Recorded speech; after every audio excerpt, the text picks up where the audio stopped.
training gives us the ability to run for greater distances, to run faster, and to be reducing our risk of injury. And the best thing about it is it means that we don't actually even have to try any harder on those runs. So I'm a huge fan of it.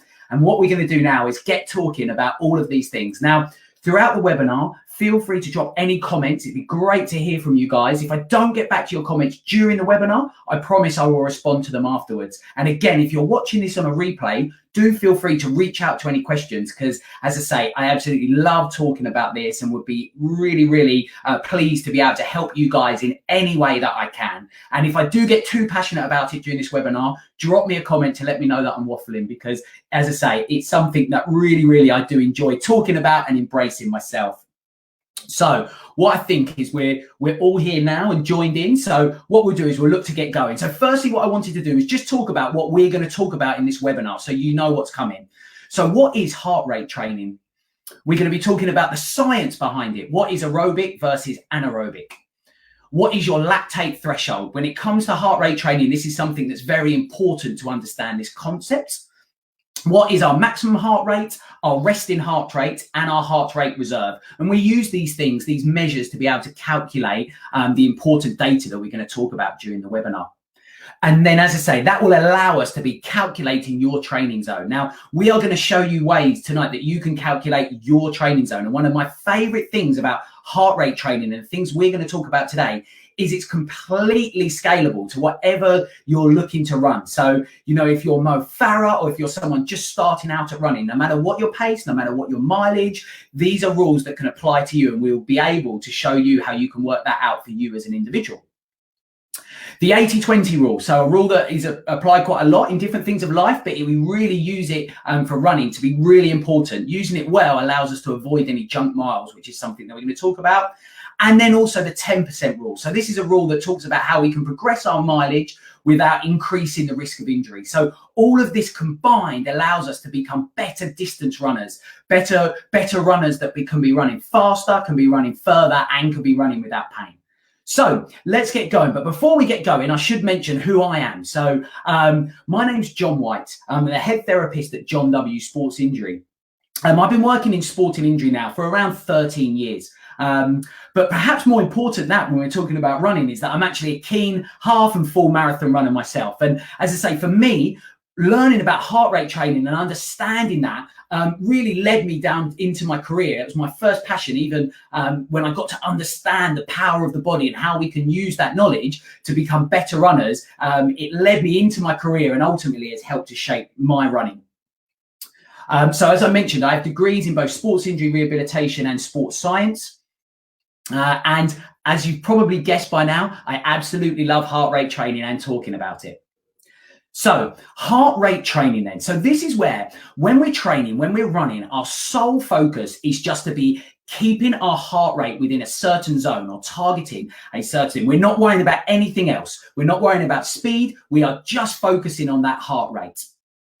As I said, speed becomes completely irrelevant in this, and I'll talk about this more as we make our way through the webinar. But what we want to be concentrating on is that heart rate. Well, why does this work? It works because ultimately running is a science. Now, I know you may think that there's lots of other factors that come into play into running, and that is true. You know, running biomechanics, VO2 max, weight, all those things and style can contribute to our running. But ultimately, the thing that we can't get away from is the science behind running, listening to your heart, because I promise you, when it comes to running, your heart rate won't lie. No matter how much you think a run might be going well, if that heart rate's at the wrong level, I guarantee that it will catch up with you. So let's talk about this science and why I feel so strongly about running being a science. So when it comes to energy production, we have, roughly speaking, two main ways. We have what we term aerobic and anaerobic. Now, you might have heard these terms before, but to understand the difference, aerobic is when we use oxygen to create energy. So in order to do this, in order to get that oxygen, we need to be running at a low or a moderate intensity. Once we go into too high intensity, our body can't take on or utilize the oxygen. So we don't use oxygen, but we produce energy. And this is what we call anaerobic exercise. So it's aerobic and anaerobic. Now, a byproduct of anaerobic exercise is lactic acid. Now, just briefly to talk about lactic acid, if I would have done this presentation perhaps at the start of my career, Lactic acid would have been really, really a bad thing, this terrible thing, and it was pretty much blamed for everything. Lactic acid was, blamed for everything that could go wrong with us. It was lactic acid's fault, which what we found over time, actually with more research, isn't quite the case. But what we do know is that ultimately we don't want too much of it. So it's not the devil that it was once believed it was, but what it will do is it will cause us to stop. Our body won't be able to carry on if we produce more lactic acid than we're able to break down. And that's the important concept to understand when we talk about heart rate training. Okay, and so what this means is that all of us, we have what we term a lactate threshold. Now, this lactate threshold is the exercise intensity or the heart rate that we can work at until our body produces too much lactic acid for us to then break that down. So as we start to exercise at a lower moderate intensity, we're okay. We're not beyond this lactate threshold. But if we start to work too hard, we start producing lactic acid, and that's where we will not be able to maintain that over a period of time. So this lactate threshold concept is vital for us to understand if we want to be doing distance running and if we want to be doing it well. So, as I said, a vital statistic. So what I just wanted to mention in terms of a real life example, Mr. Eliud Kipchoge, if you're not aware, recently broke that 2-hour marathon. So I know it was an unofficial race and record, but for me, what was so fascinating about this was it was just a science project. For me, in order for it to work, they had to understand the science and they had to absolutely deliver that to the letter. And they did in order for him to complete that. So in case you weren't aware, now between his fastest 5K and his slowest 5K throughout the whole marathon, there was a difference of just 4 seconds. His fastest 5K was 14:10 and his slowest 5K was 14:14. On an aside, we should just take a second to just appreciate that every single 5K was at the 14-minute mark, which in itself is incredible, but that's for a different talk. But what I wanted to highlight is his split times over those 5Ks were pretty much to the second, every one the same.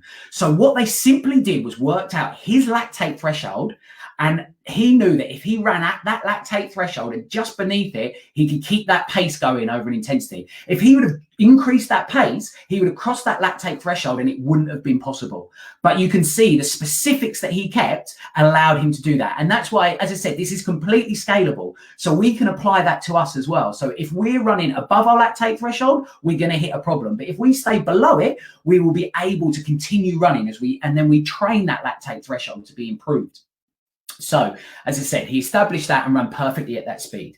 So what it allows us to do, in theory, is to allow us to run at the fastest possible speed at an extended period of time. But we have to know and have to have ways of monitoring what that speed is. So, run too fast, we produce too much lactic acid, and then we won't be able to remove it, and you will be stopping. So what is this then? What is our lactate threshold and how can we be working it out? Well, to truly work it out, I should say this would take some very high level scientific equipment and it would become very expensive. But the good news is that we do have ways of working out your aerobic training zone, and cheaper and more efficient and easy ways for us to be doing these as the amateur runner. So the way we do this is we talk about our heart rate reserve, which I'm going to come on to and talk about. And we're going to put this, and you're going to be able to put this into your numbers to apply this to work out your training threshold and the heart rate that you should be targeting as part of your heart rate training. Now, there are a few different ways of doing this. You may see different zones 1, 2, 3, 4, 5 being discussed, which effectively works as a percentage of your maximum heart rate, which is one way of doing it. What I'm going to do today is talk about a way that's perhaps slightly more specific, takes a slight bit more working out, but I think it's more accurate for us as a result. And the reason for that is it takes into account your resting heart rate as well. Because if we're just taking a percentage of our maximum heart rate, in theory, lots of us of the same age could be working at the same zone, but that might not take into account some of the other factors of our fitness level. So that's why I wanted to talk about this theory today, which is 80% of your heart rate reserve plus your resting heart rate. So the question that you probably have at this stage is, well, how do we work out this heart rate reserve to get our 80% figure? So what our heart rate reserve is our maximum heart rate taking away our resting heart rate. So let's talk about that a little bit more. Maximum heart rate. Now, Again, to truly work out your maximum heart rate, you can do this in a lab with very high level scientific equipment, and it's expensive. So we won't worry about that one at this stage. But there are formulas that we can take that are a little bit easier. Now, you may be familiar with the classic one, which is to take your age away from 220, which, roughly speaking, does work pretty well. It's often criticized because it's not deemed to be incredibly accurate, and as I said, it would vary person to person. But roughly speaking, what I have found in testing this with a variety of ways is you won't be too far wrong. But what I want to do is show you a formula that perhaps allows you to be even a little bit more specific. And that is to multiply your age by 0.7 and take that number away from 208. And what that should be starting to give you is that heart rate reserve. Now, the other way you can do this as well is to do what I call a field test. So if you have a heart rate monitor, which we're going to talk about further on in this webinar, take your heart rate monitor and go and do a hill-based session. Go and do a flat-out sprinting session and just see the highest heart rate that you can work to. Because if you're truly doing a tough, really lungs-out hill-based session, you probably will be getting close to that maximum heart rate. So what I would encourage you to do is work out the formula, then go and do a field test and just see how far or how different those figures are. Okay, so what we're also then looking to work out is our resting heart rate. So there are ways we can work out our maximum heart rate. As I said, the heart rate reserve is taking our resting heart rate from this maximum heart rate. So, and we're going to put some live example numbers up for you in a minute, guys. So first of all, when it comes to the resting heart rate, a lot of devices nowadays, they will tell you that, they will store that information of what's your resting heart rate. So Fitbits, Garmin's can give you, a lot of the models can give you that information. But even if you have a heart rate monitor that doesn't give you that information as standard, what I would encourage you to do is, as soon as you wake up in the morning, for 3 consecutive mornings, have a look at your heart rate, note down your heart rate, because this is going to be the closest to your resting heart rate if you take the average of those. And again, I think you'll find that those heart rates will be within about 1 beat per minute. They'll be very close because that is close to our resting heart rate. So these ways can allow you to work out that resting heart rate. So I've mentioned about working out heart rates and using heart rate monitors. Now, at this point, what I want to talk about is a heart rate monitor. Now, I don't think as runners we need lots and lots of kit. But one thing I do think we need, and one thing that is absolutely mandatory for this heart rate training, is to have a heart rate monitor. Now, a lot of heart rate, a lot of watches, GPS watches now have this information built into them. I use a Garmin Forerunner 235, which is one that I'm a big fan of, but a lot of the Garmin's, the Polars, the different types of watches now have heart rate monitors in them. But again, you can pick up a heart rate monitor that's just a heart rate monitor in a very inexpensive way, and they work really well. But one of the common things that is discussed is the chest versus the wrist. So again, the perhaps even more inexpensive heart rate monitors, or the classic heart rate monitors, we wore a band around our chest, and that was what I used to do. And I should say I still do. And let me explain that a little bit more. When the more modern devices came out that moved to wrist-based heart rate monitors, I thought, great, I'm just going to have one of these and I won't have to worry about my chest strap.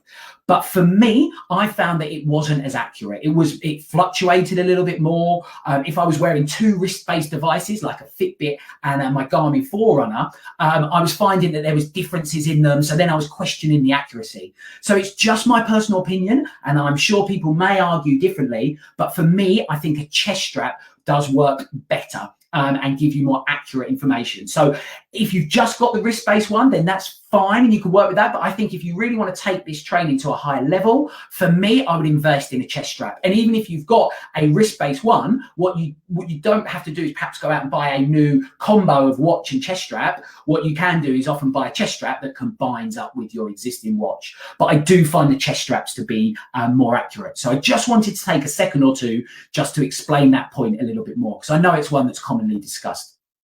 So I've mentioned those things there. And as I say, for those reasons, me personally, when I'm doing this, I do always go for the chest. Okay, so what we know, this heart rate that we are looking to run on our longer distances. So when we're out on our long runs and we are aiming for this aerobic training zone and training just under our lactate threshold, we want the 80% of the heart rate reserve plus the resting heart rate. So let's run some numbers on that and put that into an example. So I'm 36 years old, and therefore my heart rate, this is based off the 0.7 minus my age, take away from 208, is the 183. So that's my maximum heart rate. My resting heart rate, which again is provided to me by data, is 46. These are beats per minute, by the way, guys. Okay, so therefore my heart rate reserve is 137. So if I take 80% of that, it's 109, give or take. And then I add that back to my resting heart rate and I get 155.6. So let's round that up so I can run a tiniest bit quicker. And I find out that my target heart rate, now this is for a long distance aerobic training run. Just on this note, guys, when it comes to recovery runs, what I would also say is then what we look to do is we take this same formula, but it's 70 to 75% for the recovery runs. And I'm going to talk about recovery runs a little bit further in the webinar. But in case you're wondering that difference, and when we come back to it, they're the formulas we use. But what I'm talking about here is when we're going for those longer distance runs that we're trying to build up as perhaps we're building our distance. It's the 80% figure of the heart rate reserve plus the resting heart rate.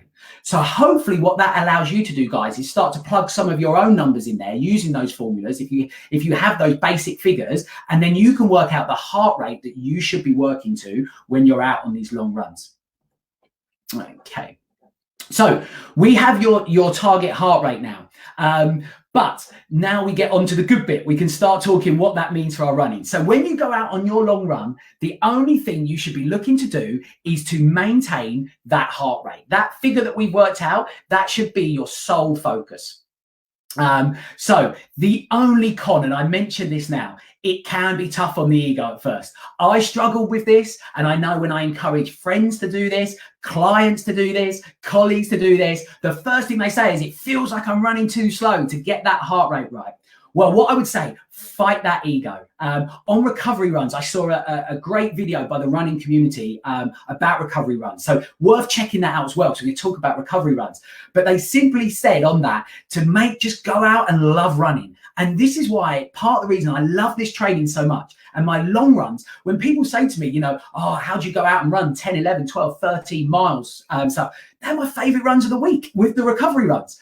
When I have to go and do my speed work, which we're going to talk about later, that's 3, 4, 5 miles, I hate those runs. They're much harder because I don't get a chance to love running as much. So what I would say is slow down, focus on that heart rate and enjoy yourself, guys, because what will happen, the effects, the benefits that will happen, which we're going to come on and talk about, makes it all the worthwhile. And I guarantee that you'll love running even more as a result.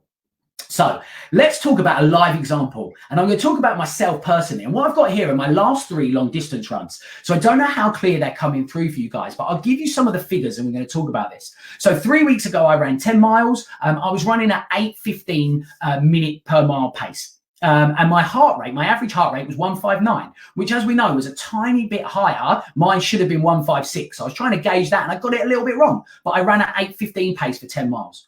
The next run 2 weeks ago, I ran for 11.5 miles. My average heart rate was 154 across the run, and I ran at 8:10 pace. Okay, so I'd increased the distance, I'd got quicker, and my heart rate had actually dropped below that target figure. Then last week I went out and I ran 12 miles. I ran at 7:55 pace, and my heart rate was 156. So bang on. That week I got it completely right. And again, when we're targeting one heart rate across an average heart rate, it can be difficult. So don't mind if you're fluctuating, 1 or 2 either side, guys, when it comes to the averages. But when you're out there, as I say, my only focus, that speed figure is irrelevant that's coming up on my watch. I'm not looking at that. I am just trying to keep under my target heart rate at least.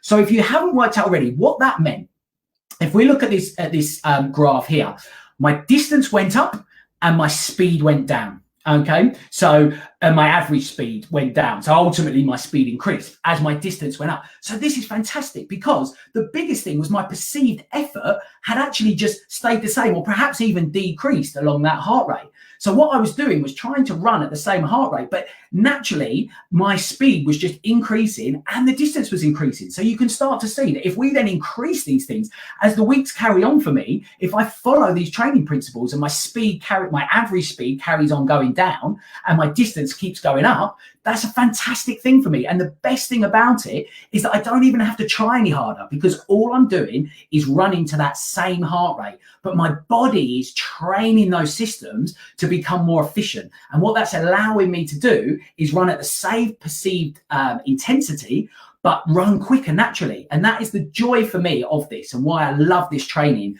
so much, and why I think it is the perfect thing if you're trying to build that distance. The other thing, by not trying any harder during my runs, I'm reducing my risk of injury as I would increase the distance as well. So there's so many benefits, and hopefully you're starting to see that one now, guys, as well. Okay, so the 80-20 rule I wanted to come on to at this point, and what does this mean? Well, the 80-20 rule is fantastic. Well, my favorite thing about running is that, in my opinion, every run should have a purpose. Now, don't get me wrong here. That doesn't mean by any stretch that every run we should be trying to run further and we should be trying to run faster. In fact, quite the opposite. But each time we go out for a run, I feel it should have an aim, a goal, a purpose.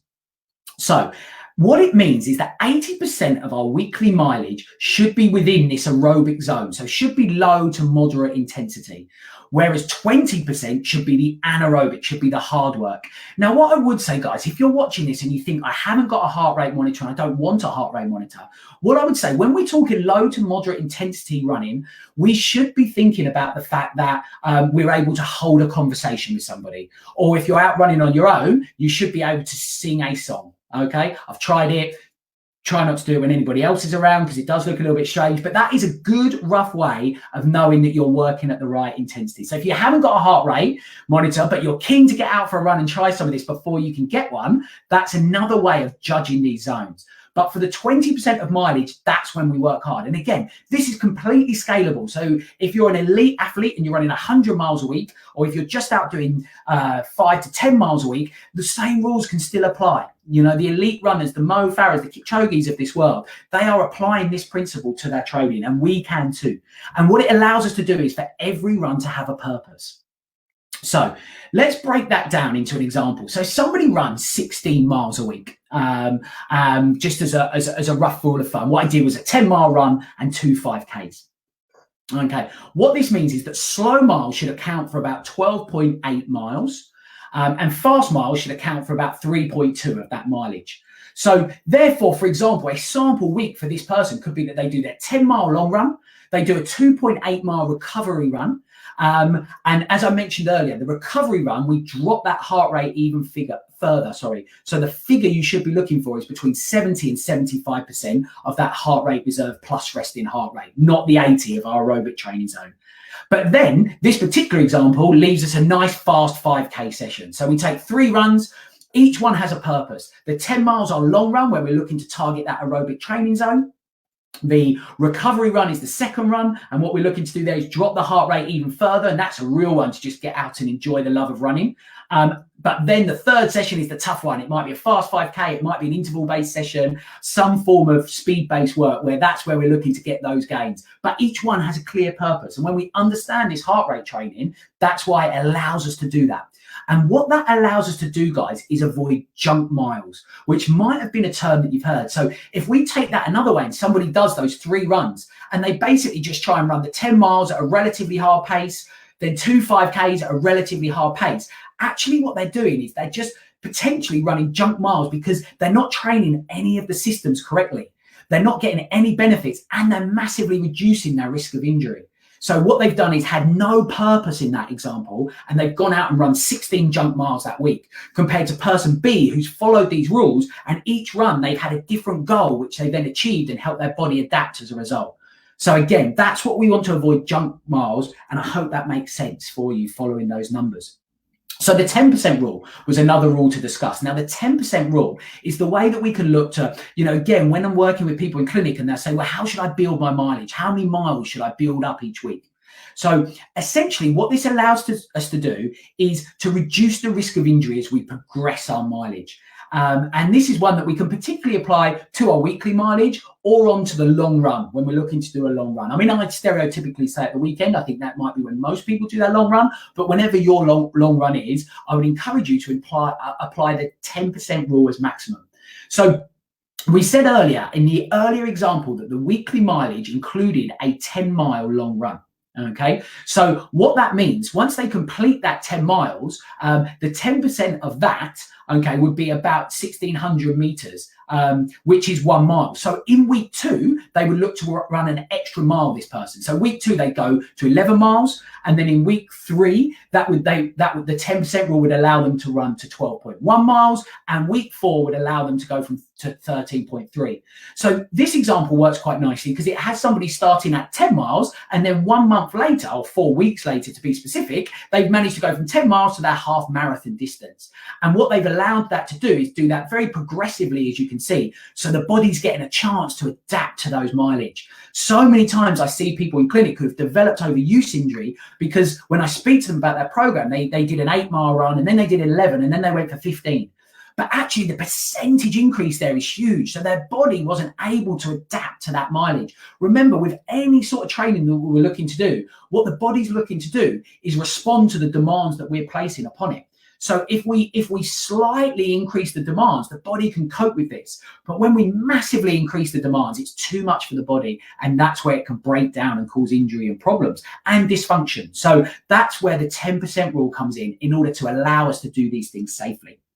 I hope again, guys, that will make sense, but do feel free to drop in any comments. As I've said, I'm conscious that I'm not able to get back to the comments as we're going through, but I will be coming back to all of the comments.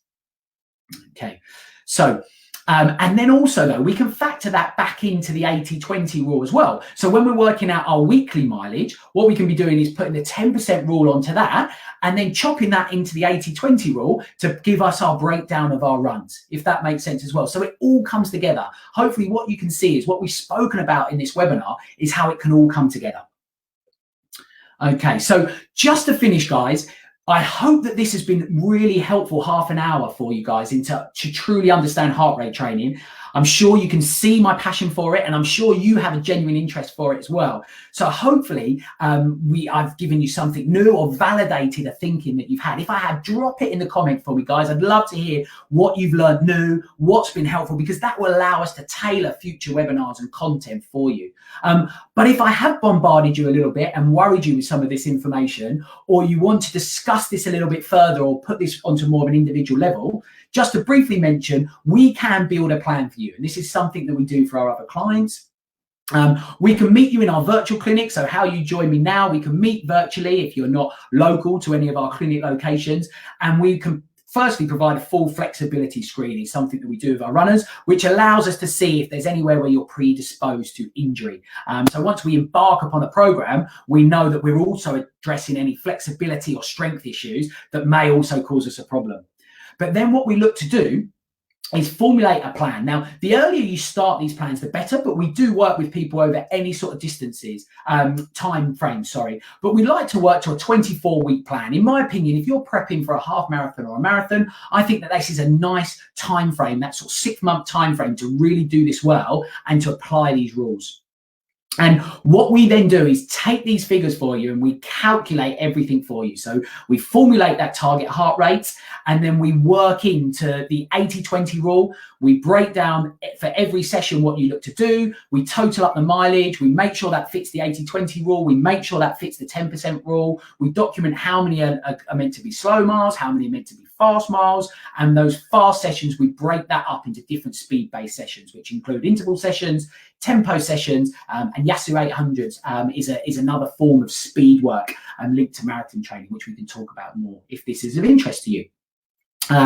So each week has a long run, it has a recovery run to allow for the 80% alongside that speed session, and the weekly mileage is noted and applied to that 80-20 rule. So if this is of interest for you guys, we have our virtual clinic, johnwsportsinjury.co.uk/virtual, and you can book your appointment today. The reason I've written at now is because at this particular point of view, and I'm coming to you now during the coronavirus pandemic, we have a discounted rate of £20 on our appointments, but it's looking like we're going to be opening imminently and we will have to remove that discounted rate and they'll be a little bit more expensive. So if this is of interest to you and you would like to discuss this further and you would like to work with me to formulate a plan for you, head on over to there and we can do that for you now, guys. Okay, so I'm going to be looking at all the comments now and looking to come back to you. I can see there's a lot of comments in here, guys, so I'm just going to have a quick flick through those if I can.